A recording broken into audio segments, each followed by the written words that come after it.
Hello students, welcome to my class. এই ভিডিওটো অধ্যায় 10 পোহৰ প্ৰতিফলন আৰু প্ৰতিসৰণ এই অধ্যায়টোৰ দ্বিতীয় ভিডিও হ'ব। ইয়াৰ আগতে মই এটা ভিডিও দি থৈছো, এটা ক্লাস কৰি থৈছো। সেই ক্লাস ভিডিওটো তোমালোকে নিশ্চয় চাইছা চাগে। যদি নাই চোৱা কোনো কথা নাই, এই ভিডিও ডেসক্ৰিপচন বক্সত মই লিংকটো দি দিম, তোমালোকে চাই ল'বা। তো সেই ভিডিওৰ পিছত চালেহে এই ভিডিওটো ভালকে বুজি পাবা। অৰ্থাৎ ক্ৰমান্বয়ে গোটেইকেইটা ভিডিও তোমালোকে চাই যাবা। এই চেপ্টাৰটোত থকা যিখিনি কথা জানিব লগা আছে সম্পূৰ্ণকৈ তোমালোকে জানিবলৈ সক্ষম হ'বা। তো আজিৰ ক্লাছটো আমি আৰম্ভ কৰোঁ আহা। এই ক্লাছটোত আমি আৰম্ভ কৰিম গোলাকাৰ দাপোনৰ দ্বাৰা প্ৰতিবিম্ব গঠন আৰু ৰশ্মিৰ সহায়ত গোলাকাৰ দাপোনে গঠন কৰা প্ৰতিবিম্বৰ উপস্থাপন। আমি ইতিমধ্যে শিকিছোঁ যে গোলাকাৰ দাপোন হ'ল দুই ধৰণৰ, উত্তল দাপোন আৰু অৱতল দাপোন, হয়নে? তোমালোকৰ কিতাপত থকা পেজ নাম্বাৰ 164ত এই তালিকাখন নিশ্চয় দেখিছা তোমালোকে। তো এই তালিকাখনত আছে লক্ষ্যবস্তুৰ বিভিন্ন স্থানৰ বাবে অৱতল দাপোন এখনৰ প্ৰতিবিম্ব গঠন। তো লক্ষ্যবস্তুৰ স্থানৰ ওপৰত ভিত্তি কৰি অৱতল দাপোনেনো প্ৰতিবিম্ব কেনেকুৱাকৈ গঠন কৰে আৰু প্ৰতিবিম্বৰ আকাৰ, প্ৰতিবিম্বৰ প্ৰকৃতি কেনেকুৱা হয়, গোটেইখিনি এই তালিকাত দিয়া আছে। তো ষ্টুডেণ্টছ, তোমালোকে এই তালিকাখন ভালকৈ শিকি ল'ব লাগিব, ভালকৈ মনত ৰাখিব লাগিব। ইয়াত চোৱা, মই এটা এটাকৈ বুজাই গৈছোঁ। চোৱা, লক্ষ্যবস্তুৰ স্থান অৱতল দাপোনৰ সন্মুখত আমি ক'ত ৰাখিম? যদি অসীমত থাকে, ধৰি লৈছোঁ চন্দ্ৰ সূৰ্য এইবিলাক অসীম দূৰত্বত আছে, হয়নে? তো লক্ষ্যবস্তুৰ স্থান অসীমত যদি থাকে, প্ৰতিবিম্বৰ স্থান ক'ত হ'ব? প্ৰতিবিম্বৰ স্থান হ'ব দাপোনৰ ফকাছ বিন্দু এফত। কেনেকুৱা হ'ব? প্ৰতিবিম্বৰ আকাৰ কেনেকুৱা হ'ব? অতি সংকুচিত বিন্দু আকাৰৰ হ'ব। আৰু প্ৰতিবিম্বৰ প্ৰকৃতি কেনেকুৱা হ'ব? হত আৰু ওলোটা হ'ব। ঠিক আছে? তো আমি মনত ৰাখিম। তো চিৰ বাহিৰত, অৰ্থাৎ চি আছিলে ভাঁজ কেন্দ্ৰ। যোৱাকালি মই এইবিলাক বুজাই থৈছোঁ, চি এফ এইবিলাকে কি বুজায়। তো চিৰ বাহিৰত অৰ্থাৎ ভাঁজ কেন্দ্ৰৰ বাহিৰত যদি থাকে, অসীমত নহয়, ভাঁজ কেন্দ্ৰ য'ত থাকিব তাৰ বাহিৰত যদি থাকে, প্ৰতিবিম্বৰ স্থান থাকিব এফ আৰু চিৰ মাজত। তাৰমানে ফকাছ বিন্দু আৰু ভাঁজ কেন্দ্ৰ, তাৰ এই দুটাৰ বিন্দুৰ মাজত প্ৰতিবিম্ব গঠন হ'ব। ঠিক আছে? তো প্ৰতিবিম্বৰ আকাৰ কেনেকুৱা হ'ব? সংকুচিত হ'ব, সৰু হ'ব। তাৰমানে লক্ষ্যবস্তু যেনেকুৱা আছিলে তাতকৈ সৰু হ'ব। তো প্ৰতিবিম্বৰ প্ৰকৃতি কেনেকুৱা হ'ব? হত আৰু ওলোটা হ'ব। লক্ষ্যবস্তুৰ স্থান যদি চিত থাকে, মানে ভাঁজ কেন্দ্ৰ, একেবাৰে ভাঁজ কেন্দ্ৰতে যদি লক্ষ্যবস্তুটো যদি ৰখা যায়, প্ৰতিবিম্বৰ স্থান ক'ত থাকিব? প্ৰতিবিম্বৰ স্থানো চিত হ'ব। বিশেষ এইটো ভেৰি ইম্পৰ্টেণ্ট পইণ্ট, এইটো তোমালোকে ভালকৈ মন কৰিবা। তো লক্ষ্যবস্তুৰ স্থান যদি ভাঁজ কেন্দ্ৰত হয়, প্ৰতিবিম্বৰ স্থানো ভাঁজ কেন্দ্ৰত হ'ব, চিত হ'ব। তো প্ৰতিবিম্বৰ আকাৰ কেনেকুৱা হ'ব? একে আকাৰৰ হ'ব, একে সমান আকাৰৰ হ'ব। তাৰমানে লক্ষ্যবস্তু যিমান ডাঙৰ হ'ব, প্ৰতিবিম্বও সিমান ডাঙৰ হ'ব। প্ৰতিবিম্বৰ প্ৰকৃতি কেনেকুৱা হ'ব? হত আৰু ওলোটা হ'ব। ঠিক আছে? চি আৰু এফৰ মাজত যদি লক্ষ্যবস্তুটো চি আৰু এফৰ মাজত, অৰ্থাৎ ভাঁজ কেন্দ্ৰ আৰু ফকাছ বিন্দুৰ মাজত যদি ৰাখোঁ, তো প্ৰতিবিম্বৰ স্থান ক'ত থাকিব? প্ৰতিবিম্বৰ স্থান ক'ত হ'ব? চিৰ পৰা আঁতৰত। ঠিক আছে? চিৰ পৰা আঁতৰত থাকিব। প্ৰতিবিম্বৰ আকাৰ কেনেকুৱা হ'ব? বিবৰ্ধিত হ'ব। বিবৰ্ধিত মানে ডাঙৰ হ'ব। ঠিক আছে? লক্ষ্যবস্তু যিমান ডাঙৰ আছিলে তাতকৈ ডাঙৰ তাৰ ইমেজ, অৰ্থাৎ প্ৰতিবিম্বৰ আকাৰটো পোৱা যাব। তো প্ৰতিবিম্বৰ প্ৰকৃতি কেনেকুৱা হ'ব? হত আৰু ওলোটা হ'ব। লক্ষ্যবস্তুৰ স্থান যদি এফত ৰাখোঁ, যদি ফকাছ বিন্দুত ৰাখোঁ, প্ৰতিবিম্বৰ স্থান, প্ৰতিবিম্বটো ক'ত গঠন হ'ব? অসীমত হ'ব। ঠিক আছে? তো প্ৰতিবিম্বৰ আকাৰ কেনেকুৱা হ'ব? অতি বিবৰ্ধিত, বহুত ডাঙৰ হ'ব তাৰমানে। তো প্ৰতিবিম্বৰ প্ৰকৃতি কেনেকুৱা হ'ব? হত আৰু ওলোটা হ'ব। ঠিক আছে? গোটেইখিনি হত আৰু ওলোটাই হয়। কিন্তু এই শেষৰ পইণ্টটো চোৱা, যদি লক্ষ্যবস্তুৰ স্থান দাপোনৰ ওচৰলৈ গৈ আছোঁ, তাৰমানে অসীমত আছিলে, একেবাৰে বহুত দূৰত আছিলে, চিৰ বাহিৰত আছিলে, ভাঁজ কেন্দ্ৰৰ পৰা অকণমান দূৰত আছিলে, চিত আছিলে, ভাঁজ কেন্দ্ৰত আনিলোঁ, তাৰপিছত চি আৰু এফৰ মাজত আনিলোঁ, ক্ৰমান্বয়ে দাপোনৰ ওচৰলৈ আহি আছোঁ, এফত আছিলে, হয়নে? এফত ৰাখিছিলোঁ। তাৰপিছত পি আৰু এফৰ মাজত, মানে দাপোনৰ মেৰু আৰু ফকাছ বিন্দুৰ মাজত যদি আমি লক্ষ্যবস্তুটো যদি ৰাখোঁ, যিকোনো বস্তু এটা যদি ৰাখোঁ, তাৰ প্ৰতিবিম্বৰ স্থান ক'ত হ'ব? দাপোনৰ পিছফালে হ'ব। ভালকৈ মন কৰিবা এইটো। এই পইণ্টটো আৰু এই পইণ্টটো চিত আৰু পি আৰু এফৰ মাজত, এই দুটা বিশেষ অৱস্থা, ভালকৈ মন কৰিবা। এই দুটা ভেৰি ইম্পৰ্টেণ্ট। প্ৰায় এই দুটাকেই সোধে, বাকীকেইটাও সোধে, কিন্তু বেছিকৈ এই দুটা সোধা দেখা যায়। তো প্ৰতিবিম্বৰ স্থান ক'ত হ'ব দাপোনৰ পিছফালে হ'ব প্ৰতিবিম্বৰ আকাৰ কেনেকুৱা হ'ব বিবৰ্ধিত হ'ব মানে বহুত ডাঙৰ হ'ব আৰু প্ৰতিবিম্বৰ প্ৰকৃতি কেনেকুৱা হ'ব অসৎ আৰু থিয় বাকি গোটেইকেইটা চোৱাচোন সৎ আৰু ওলোটা আছিলে ইয়াত আছিলে অসৎ আৰু থিয় সদায় মনত ৰাখিবা সৎ হ'লে প্ৰতিবিম্বৰ প্ৰকৃতি কেনেকুৱা হ'ব ওলোটা হ'ব অসৎ হ'লে থিয় হ'ব তো এইকেইটা আছিলে 1 2 3 4 5 6টা পইণ্ট আমি মনত ৰাখিব লাগিব যে অৱতল দাপোনে গঠন কৰা প্ৰতিবিম্ব ক'ত ৰাখিলে কেনেকুৱা হয় ক'ত গঠন হয় এইখিনি কথা আমি এই 6টা পইণ্ট আমি মনত ৰাখিব লাগিব আমি আকৌ পিছত ইয়াৰ ওপৰত ৰশ্মি চিত্ৰৰ সহায়ত আমি আকৌ আলোচনা কৰিম ঠিক আছে তো এতিয়া অৱতল দাপোন আমি যেহেতু চালো এতিয়া উত্তল দাপোনৰটো চাওঁচোন উত্তল দাপোনে গঠন কৰা প্ৰতিবিম্বৰ প্ৰকৃতি অৱস্থান আৰু আপেক্ষিক আকাৰ এইটো আছে পেজ নম্বৰ 167 তোমালোকে নিশ্চয় ইতিমধ্যে দেখা পাইছা ভালকে চাই লবা তো উত্তল দাপোনৰ ক্ষেত্ৰত মাত্ৰ দুটা পইণ্ট আমি মনত ৰাখিম লক্ষ্যবস্তুৰ অৱস্থান অসীম দূৰত্বত থাকিলে তো প্ৰতিবিম্বৰ অৱস্থান ক'ত হ'ব ফকাছত দাপোনৰ পিছফালে ফকাছত হ'ব ঠিক আছে দাপোনৰ পিছফালে হ'ব প্ৰতিবিম্বৰ আকাৰ কেনেকুৱা হ'ব অতিশয় সংকুচিত বিন্দু আকাৰৰ হ'ব প্ৰতিবিম্বৰ প্ৰকৃতি কেনেকুৱা হ'ব অসৎ আৰু থিয় ঠিক আছে লক্ষ্যবস্তুৰ অৱস্থান যদি এইবাৰ অসীম দূৰত্ব আৰু দাপোনৰ মেৰু পিৰ মাজত অসীম দূৰত্বত আছিলে এতিয়া অকমান ওচৰলৈ অসীম দূৰত্ব আৰু দাপোনৰ মেৰু পিৰ মাজত যদি ৰখা যায় তেনেহলে প্ৰতিবিম্বৰ অৱস্থান ক'ত হ'ব চোৱা পি আৰু এফৰ মাজত দাপোনৰ পিছফালে হ'ব দুইটাৰ ক্ষেত্ৰতে চোৱা উত্তল দাপোনৰ ক্ষেত্ৰত দুটা পইণ্টেই আছে দুইটাৰ ক্ষেত্ৰত প্ৰতিবিম্বৰ অৱস্থান ক'ত হ'ব দাপোনৰ পিছফালে মন কৰিবা তো অসীম দূৰত্ব আৰু দাপোনৰ মেৰু পিৰ মাজত যদি বস্তুটো ৰখা যায় তেনেহলে প্ৰতিবিম্বৰ অৱস্থান ক'ত হ'ব পি আৰু পি মানে মেৰু আৰু ফকাছ বিন্দুৰ মাজত দাপোনৰ পিছফালে গঠন হ'ব ঠিক আছে প্ৰতিবিম্বৰ আকাৰ কেনেকুৱা হ'ব সংকুচিত হ'ব প্ৰতিবিম্বৰ প্ৰকৃতি কেনেকুৱা হ'ব অসৎ আৰু থিয় ঠিক আছে এতিয়া ষ্টুডেণ্টছ ইয়াৰ প্ৰশ্ননো কেনেকুৱা হ'ব মই দেখাই দি আছো এইটো 2018 চনৰ HSLCৰ ফাইনেল পৰীক্ষাৰ পেপাৰ ইয়াত চোৱাচোন এই প্ৰশ্নটো অৱতল দাপোনে গঠন কৰা প্ৰতিবিম্বৰ ৰশ্মি চিত্ৰ আকা যেতিয়া লক্ষ্যবস্তু দাপোনৰ ভাঁজ কেন্দ্ৰত ৰখা হয় এইটো চোৱা 2 নম্বৰ আছে তো এনেকুৱা প্ৰশ্ন আহে গতিকে আমি এই টেবুলটো যিকেইটা টেবুল আমি চালো সেইকেইটা টেবুল আমি মনত ৰাখিব লাগিব এতিয়া মই শিকাম ৰশ্মি চিত্ৰনো আমি কেনেকৈ আঁকিব লাগে ঠিক আছে ষ্টুডেণ্টছ আমি লক্ষ্যবস্তুৰ বিভিন্ন স্থানৰ বাবে দাপোনত প্ৰতিবিম্বৰ গঠন আমি দেখুৱাবলৈ হলে আমি ৰশ্মিবোৰৰ আচৰণটো আমি জানিব লাগিব অৰ্থাৎ ৰশ্মিবোৰ কোনফালে দি আহিলে দাপোনত খুন্দা মাৰাৰ পিছত প্ৰতিফলিত হয় কোনফালেনো গতি কৰিব সেইটো আমি ভালকে জানিব লাগে প্ৰতিবিম্বৰ গঠনৰ ৰশ্মি চিত্ৰ আঁকিবলৈ হলে অতি কমেও দুডাল ৰশ্মিৰ সহায়ত আমি ৰশ্মি চিত্ৰবিলাক উপস্থাপন কৰিব লাগে ঠিক আছে তো আমি ইয়াতে 4ডাল ৰশ্মিৰ কথা আমি আলোচনা কৰিম তোমালোকৰ কিতাপত দিয়া মতে সেইবিলাকনো কোনফালে দি আহিলে কেনেকৈ আহিলে দাপোনত পৰি কোনফালে দি যাব সেইটো আমি ভালকৈ লক্ষ্য কৰিম ঠিক আছে তো মই দুটা ইয়াতে আঁকি লৈছো চোৱাচোন অৱতল দাপোন এইটো তোমালোকে নিশ্চয় জানাত যিটো তল সোমাই আছে এইটো অৱতল দাপোন আৰু যিটো তল উঠি আছে সেইটো উত্তল দাপোন হয়নে আৰু পিছফালে এই আঁচাচ দিয়া আছে মানে এইটো ৰঙৰ প্ৰলেপ দিয়া আছে অৰ্থাৎ প্ৰতিফলন পৃষ্ঠটো হৈ গ'ল এফালে সন্মুখ ভাগটো তো এতিয়া আমি চাওঁ এইটো হৈ গ'ল মুখ্য অক্ষ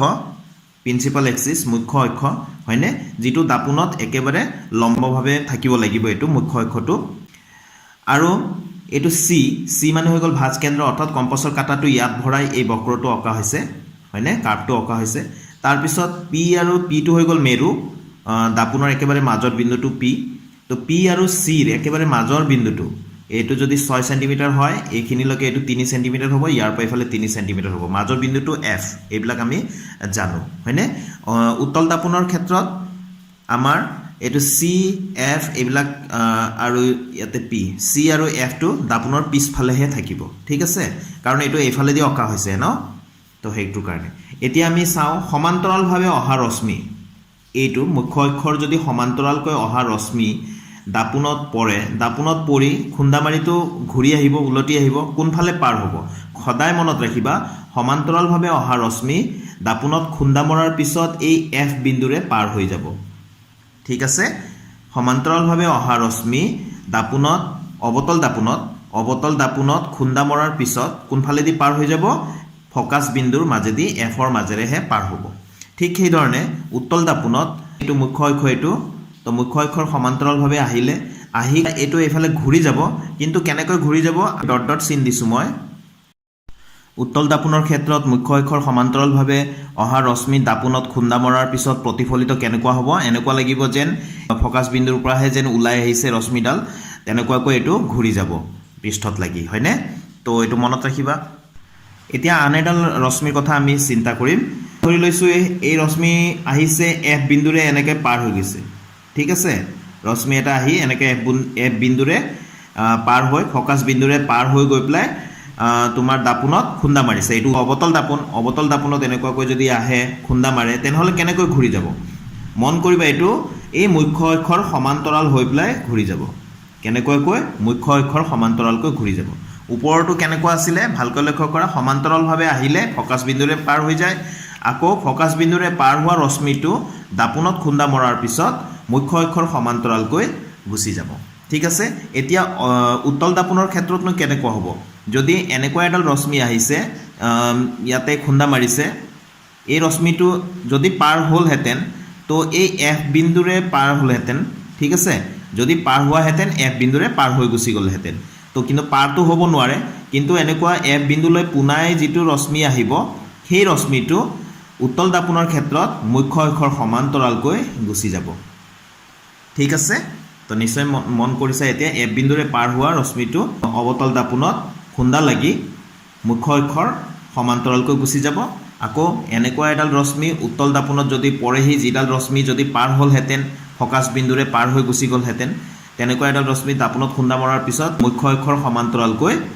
প্ৰতিফলিত হ'ব এইবাৰ ষ্টুডেণ্টছ আমি 3 নম্বৰ ৰশ্মিডাল চাই লওঁ শিকি লওঁ আমি যদি আমি চাওঁ যে ৰশ্মি এডাল যদি এনেকুৱাকৈ আহিছে যে চিৰ মাজেদি গৈছে এইবাৰ ঠিক আছে তো চিৰ মাজেদি এনেকৈ পাৰ হৈ যোৱা ৰশ্মিটো সদায় মন কৰিবা অবতল দাপোনৰ ক্ষেত্ৰত এইটো অবতল দাপোন এইটো উত্তল দাপোন তো অবতল দাপোনৰ ক্ষেত্ৰত চিৰ মাজেৰে পাৰ হোৱা এই ৰশ্মিটো সদায় দাপোনৰ ওপৰত লম্বভাৱে পৰে তো লম্বভাৱে পৰিলে যিফালে গৈছে সেইফালে দিয়ে উভতিব ঠিক আছে এইটো চিৰ মাজেদি যদি যায় ৰশ্মিডাল তেনেহ'লে সেই পথেৰেই উভতি আহিব ঠিক আছে সেই ধৰণে উত্তল দাপোনৰ ক্ষেত্ৰতো আমি এনেকুৱা এডাল ৰশ্মি লৈছোঁ যিডাল যদি আমি পাৰ কৰি দিলোঁ হয় এইটো চিৰ মাজেৰে গ'লহেঁতেন ঠিক আছে তো এইটো আহিছে ইয়াতে আহিছে যদি পাৰ হ'লহেঁতেন তেনেহ'লে চিৰ মাজেৰে গ'লহেঁতেন তো চিৰ ফালে পুনাই আহি আছে তো এইটো এইফালে উভতি যাব পিছফালেতো পাৰ হৈ যাব নোৱাৰে সেইকাৰণে ডট ডটকৈ মই দাগবিলাক দিছোঁ এতিয়া ষ্টুডেণ্টছ আমি অন্তিমটো ৰশ্মিৰ কথা আমি চাওঁ 3ডাল হৈ গ'ল এতিয়া চতুৰ্থটো আমি ৰশ্মিটো লৈছোঁ যদি ৰশ্মি এটা এনেকুৱাকৈ আহিছে যে ই ডাইৰেক্ট পিত খুন্দা মাৰিছে ঠিক আছে ৰশ্মি এটা পিত খুন্দা মাৰিছে তেনেহ'লে ইয়াত যিমান ডিগ্ৰী কোণ কৰিব সিমান ডিগ্ৰী কোণ কৰি ই এইফাললৈ উভতি যাব এনেকৈ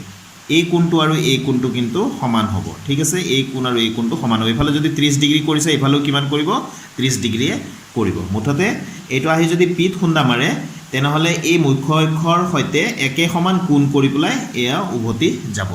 ঠিক আছে তো ইয়াতো সেই ধৰণে আমি যদি এনেকুৱাকৈ এটা ৰশ্মি চিত্ৰ আঁকিব লগা হয় যিটো পিত খুন্দা মাৰে তেনেহ'লে এই মুখ্য অক্ষৰ সৈতে একে সমান কোণ কৰি উভতি যাব এয়া চোৱা কাৰচিন কেইটা বুজাইছে এইটো এইফালে গৈ আছে আৰু এইফালে উভতি অহা ৰশ্মিটো উভতি যোৱা এইটো কাৰচিনটো দেখুওৱা হ'ব তো এই 4টা ৰশ্মিৰ সহায়তে যিকোনো দুটা ৰশ্মি ব্যৱহাৰ কৰি আমি যিকোনো দাপোনৰ প্ৰতিবিম্ব গঠনৰ ৰশ্মি চিত্ৰসমূহ আমি আঁকিব পাৰিম তো ষ্টুডেণ্টছ প্ৰশ্ন আকাৰে লৈছোঁ তেতিয়া বুজিবলৈ বেছি সহজ হ'ব আজি মই এটা দেখাই দিম বাকিখিনি ইয়াৰ পিছৰ ভিডিঅ'ত মই পিছৰ ক্লাছত মই তোমালোকক শিকাই দিম আজি লৈছোঁ ইয়াতে প্ৰশ্নটো অবতল দাপোনে গঠন কৰা প্ৰতিবিম্বৰ ৰশ্মি চিত্ৰ আঁকা যেতিয়া লক্ষ্যবস্তু দাপোনৰ ভাঁজ কেন্দ্ৰ চিত ৰখা হয় প্ৰতিবিম্বৰ আকাৰ আৰু প্ৰকৃতি কেনে হ'ব লিখা তো আমি এইটো কৰিম ঠিক আছে আমি কম্পাছ আৰু স্কেল লৈ ল'ব লাগিব ষ্টুডেণ্টছ প্ৰথমতে মই স্কেলৰ সহায়ত মুখ্য অক্ষৰডাল আঁকিয়ে লৈছোঁ ঠিক আছে কম্পাছৰ কাটাটো মই য'ত ভৰাম এয়া এইটো চি হ'ব এই বিন্দুটো চি বিন্দু হ'ব হয়নে ভাঁজ কেন্দ্ৰ আৰু মই এইটো বহলকৈ মেলি লৈছোঁ মই ইয়াতে সম্পূৰ্ণকৈ ৰেডি কৰি লৈছোঁ যে ইয়াৰ পৰা ইয়ালৈ 6 চেণ্টিমিটাৰ লৈছোঁ ঠিক আছে আৰু 3 চেণ্টিমিটাৰত য'ত 3 চেণ্টিমিটাৰ হয় তাতে মই এটা দাগ দি থৈছোঁ তো মই এইটো এতিয়া ইয়াতে এইটো মিলাই লৈছোঁ চোৱা বৃত্ত চাপ এটা আঁকি লৈছোঁ এয়া আমি যদি বৃত্ত হিচাপে কওঁ এইটো বৃত্ত চাপ হয়নে তো গোলাকাৰ দাপোন আমি এই ধৰণে আঁকিম অবতল দাপোন আমি আঁকিব লাগে তো এয়া দি লৈছোঁ ঠিক আছে মই পেনেৰে অকণমান ডাঠ কৰি দিম পেঞ্চিলটো ভালকৈ দেখা পোৱা নাই এয়া চোৱা ষ্টুডেণ্টছ তো এইফালে যিহেতু অৱতল দাপোন হয় পিছফালে এইটো প্ৰলেপ থাকিব হয়নে আৰু এই বিন্দুটো হৈ যাব পি বিন্দু অৰ্থাৎ দাপোনৰ মেৰু আৰু য'ত কম্পাছৰ কাটাটো ভৰাইছোঁ এইটো চি হ'ব ঠিক আছে নিজৰ যেটো সুবিধা হয় তেনেকৈ তোমালোকে আঁকি ল'বা মই সুবিধা মতে 6 সেন্টিমিটাৰ লৈ লৈছোঁ যাতে মধ্যবিন্দুটো মই সহজতে 3 সেন্টিমিটাৰত মই ল'ব পাৰোঁ তো এইটো হৈ যাব এফ চি পিৰ একেবাৰে মাজৰ বিন্দুটো এইটো যিমান দীঘল আছে তাৰ আধাটো য'ত বিন্দু পৰে মাজৰ বিন্দুটো সেইটো হ'ব এফ ফকাছ বিন্দু ঠিক আছে এতিয়া আমাক ৰশ্মি চিত্ৰটো কাৰ আঁকিব দিছে অৱতল দাপোনে গঠন কৰা প্ৰতিবিম্বৰ ৰশ্মি চিত্ৰ আঁকিব লাগে কেতিয়া যেতিয়া লক্ষ্যবস্তুটো দাপোনৰ ভাঁজ কেন্দ্ৰ চিত ৰখা হয় এতিয়া আমি চিত এয়া চি এইটো চি বিন্দু ইয়াত আমি এটা লক্ষ্যবস্তু লৈ লৈছোঁ অকণমান ষ্ট্ৰেটকৈ একেবাৰে লম্বভাৱে তোমালোকে লৈ ল'বা এইটো লৈ ল'লোঁ ক'ত লৈছোঁ একেবাৰে চি বিন্দু ঠিক আছে তো লক্ষ্যবস্তু সদায় এনেকৈ চিধাকৈ কাঁড়চিনেৰে দেখুওৱা হয় যে থিয় হৈ আছে তো এইটো চি বিন্দুত লোৱা হৈছে এইটো ওপৰত আমি এ দিলোঁ ইয়াতে বি দিছোঁ ঠিক আছে তো অকণমান আগতে আমি আলোচনা কৰিছিলোঁ যে এইটো মুখ্য অক্ষৰ সমান্তৰালকৈ যোৱা ৰশ্মি এইটো সমান্তৰালকৈ যোৱা ৰশ্মি এটা আঁকি লওঁ এছ ৱাই ষ্টুডেণ্টছ মুখ্য অক্ষৰ সমান্তৰালকৈ ৰশ্মি আঁকি ল'লোঁ খুন্দা মৰাৰ পিছত সমান্তৰাল মুখ্য অক্ষৰ সমান্তৰালকৈ যোৱা ৰশ্মিটো কোনফালেদি পাৰ হৈ যাব এফৰ মাজেদি পাৰ হৈ যাব হয়নে এছ ৱাই এফৰ মাজেদি যোৱা আমি দেখুৱাই দিলোঁ এতিয়া আন এটা ৰশ্মি ল'ম যিটো এফৰ মাজেদি পাৰ কৰি দিম ঠিক আছে তো আন এটা আমি ৰশ্মি লৈছোঁ যিটো এফৰ মাজেদি যাব এছ ৱাই আঁকি দিলোঁ ইয়াত আহি যিটো এফৰ মাজেদি পাৰ হোৱা ৰশ্মিটো দাপোনত খুন্দা মৰাৰ পিছত কেনেকৈ প্ৰতিফলিত হ'ব মুখ্য অক্ষৰ সমান্তৰালকৈ প্ৰতিফলিত হ'ব হয়নে তো আমি সমান্তৰালকৈ প্ৰতিফলিত হোৱা এয়া দেখাই দিম এয়া চোৱা আঁকি দিলোঁ এইটো এইফালে পাৰ হৈ গৈছে হয়নে দুইটাই য'ত কটাকটি কৰিছে এতিয়া মুখ্য অক্ষৰৰ পৰা এডাল টানি দিম এয়া এনেকৈ টানি দিলোঁ এইটো ওলোটা হ'ব হয়নে ওলোটা হ'ব অৰ্থাৎ এটো ইয়াত আছিলে হয়নে তো এইটো এ ডেছ হ'ব মাথাটো ইফালে হৈ গ'ল আৰু বি আছিলে ইয়াতে বি ডেছ বুলি আমি লিখিম তো প্ৰতিবিম্বৰ স্থান ক'ত গঠন হৈছে লক্ষ্যবস্তুটো য'ত আছিলে লক্ষ্যবস্তুটো চিত আছিলে লক্ষ্যবস্তুটো চিত থাকিলে প্ৰতিবিম্বৰ স্থানো ক'ত থাকিব চিতেই থাকিব অৰ্থাৎ ভাঁজ কেন্দ্ৰতে থাকিব এয়া চোৱা এই চাৰ্টটোত চোৱা লক্ষ্যবস্তুৰ স্থান চিত তেনেহ'লে প্ৰতিবিম্বৰ স্থানো ক'ত হ'ব চিত হ'ব প্ৰতিবিম্বৰ আকাৰ কেনেকুৱা হ'ব একে আকাৰৰ হ'ব প্ৰতিবিম্বৰ প্ৰকৃতি কেনেকুৱা হ'ব হত আৰু ওলোটা তাৰপিছত ষ্টুডেণ্টছ ধুনীয়াকৈ এনেকৈ লিখি দিব লাগিব ইয়াত এ বি হ'ল লক্ষ্যবস্তু এ ডেছ বি ডেছ হ'ল এ বি লক্ষ্যবস্তুটোৰ প্ৰতিবিম্বৰ আকাৰ একে আকাৰৰ হ'ব অৰ্থাৎ লক্ষ্যবস্তুৰ সৈতে সমান আকাৰৰ হ'ব প্ৰতিবিম্বৰ প্ৰকৃতি হত আৰু ওলোটা এই ধৰণে আমি লিখি দিম তেতিয়াহে আমি সম্পূৰ্ণকৈ নম্বৰ পাবলৈ সক্ষম হ'ম ঠিক আছে তো আজি মই এটা দেখুৱালোঁ ইয়াৰ পিছৰ ভিডিঅ'ত মই বাকীখিনি লৈ আহিম ইয়াৰ পিছত আমি আলোচনা কৰোঁ অৱতল দাপোন আৰু উত্তল দাপোনো ক'ত ক'ত ব্যৱহাৰ হয় এয়া ষ্টুডেণ্টছ প্ৰায় প্ৰশ্নত আহে অৱতল দাপোনৰ ব্যৱহাৰ লিখা তো অৱতল দাপোনৰ ব্যৱহাৰ কেইবাটাও কিতাপত দিয়া আছে গোটেইখিনি মই লিখি দিছোঁ টৰ্চ চাৰ্চ লাইট আৰু গাড়ীৰ হেডলাইটত ব্যৱহাৰ কৰা হয় দাঢ়ি খুৰোৱা দাপোন হিচাপে ব্যৱহাৰ কৰা হয় দন্ত চিকিৎসকসকলে ৰোগীৰ দাঁতৰ প্ৰতিবিম্বৰ ডাঙৰকৈ চাবলৈ ব্যৱহাৰ কৰে সৌৰভাতিত ব্যৱহাৰ কৰা হয় তো এইবিলাক হৈ গ'ল অৱতল দাপোনৰ ব্যৱহাৰ উত্তল দাপোনৰ ব্যৱহাৰ গাড়ীৰ পিছলৈ চোৱা দাপোন হিচাপে উত্তল দাপোন ব্যৱহাৰ কৰা হয় কাৰণ এই দাপোনে সৰুকৈ হ'লেও থিয় প্ৰতিবিম্ব গঠন কৰে তদুপৰি এই দাপোন যিহেতু বাহিৰলৈ বেকা গতিকে ইয়াৰ দৃষ্টিক্ষেত্ৰ বহুত বহল মানে বহুখিনি ঠাই অতি সৰু এটা দাপোনতে আমি দেখা পাওঁ ঠিক আছে তো এইখিনি আছিলে আজিৰ ক্লাছত মই বুজাবলগীয়া কথাখিনি ইয়াৰ পিছৰ ক্লাছত মই বাকীখিনি আলোচনা কৰিম তোমালোকে এটাও ক্লাছ মিছ নকৰাকৈ সম্পূৰ্ণ ভিডিঅ'বিলাক চাই যাবা বেছি দীঘল ভিডিঅ' নকৰাওঁ যাতে তোমালোকে বৰ নোহোৱা চুটি ভিডিঅ'ই বনাম মই যাতে তোমালোকে কম সময় দি যিখিনি শিকা সেইখিনি যাতে ভালকৈ শিকিব পাৰা তো সেইকাৰণে মই চুটিকৈ ভিডিঅ' বনাম তো সেইবিলাক তোমালোকে চাই যাবা 15-20 মিনিটৰ ভিতৰত বা 10-15 মিনিটৰ ভিতৰতে মই ভিডিঅ'কেইটা দিম ঠিক আছে তো আজিৰ ভিডিঅ'টো মই ইয়াতে সামৰিম ষ্টুডেণ্টছ নেক্সট ভিডিঅ'ত আকৌ লগ পাম তেতিয়ালৈ সকলোৱে ভালে থাকা থেংক ইউ ষ্টুডেণ্টছ কিপ ৱাচিং মাই চেনেল